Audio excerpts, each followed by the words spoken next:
Hey, this is Jordan Halstead filling in on this video for Ministry with Eyes Wide Open. My dad was asking me a few weeks back if I would just kind of speak into this, and I've got a few different thoughts that started going through my head, and I started thinking about the great lie that's told. I'm reading a book right now called We Put a Man on the Moon, Thoughts on Living a Better Story. It's not a Christian book. It's not leadership. It's not this whole big John Maxwell. You're not going to find this. I just happened to run across it. The author, his name's Kyle Sheely, and I'm pretty sure this is the same guy that recently did a TikTok trend where he put a big version of himself 9 feet in a come and go gas station and created this awesome experience that they could partner and help feed a lot of people with donations, and they did this big outreach. But I'm reading the first chapter in here, and it says 2 words: Santa Claus.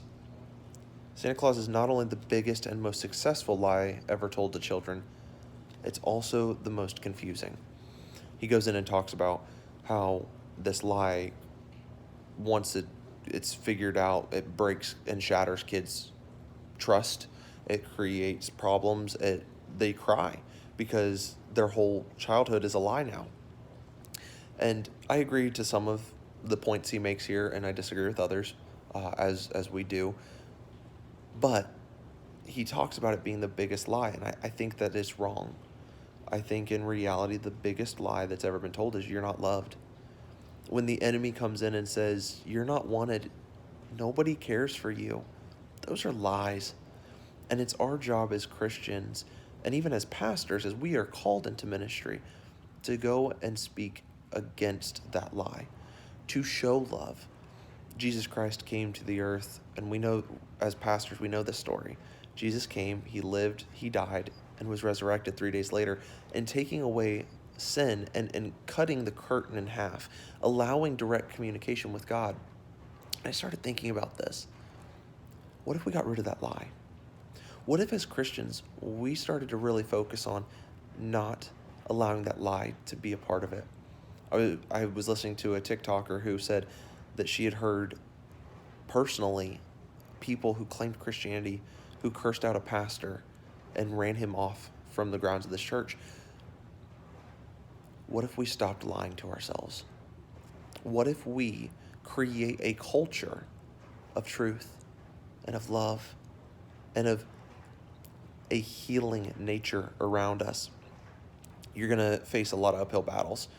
In 5.5, 6 years of ministry that I've been a part of, I've seen brokenness, I've seen tears, I've shed tears, but I've seen a lot of good.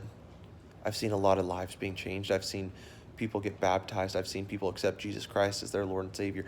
I've seen the lie get dismantled in front of the enemy. As you walk into ministry, understand that there's going to be a lot of lies. Some are going to be said about you. Some will be said about your family. Some will be said about your ministry. Some will be said just about your church. And the way you handle that is going to speak a lot to your character.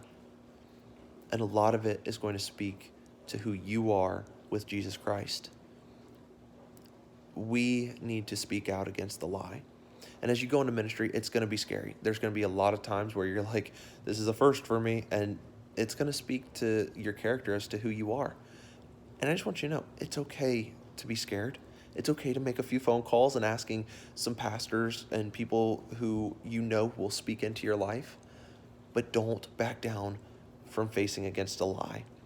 Go into battle with the truth. The belt of truth is there for a reason. Paul talks about the armor of God. The belt of truth, go in with it. Fight the lie. Be ready to go in and say, not today, Satan. Because somebody loves me. The God of creation, the God who loves my soul, cares about me. He loves me and he wants me. That lie will not stand. Know that you're loved. Know that you're wanted and cared for. And walk every day the best you can with eyes wide open. We love you. We'll see you soon.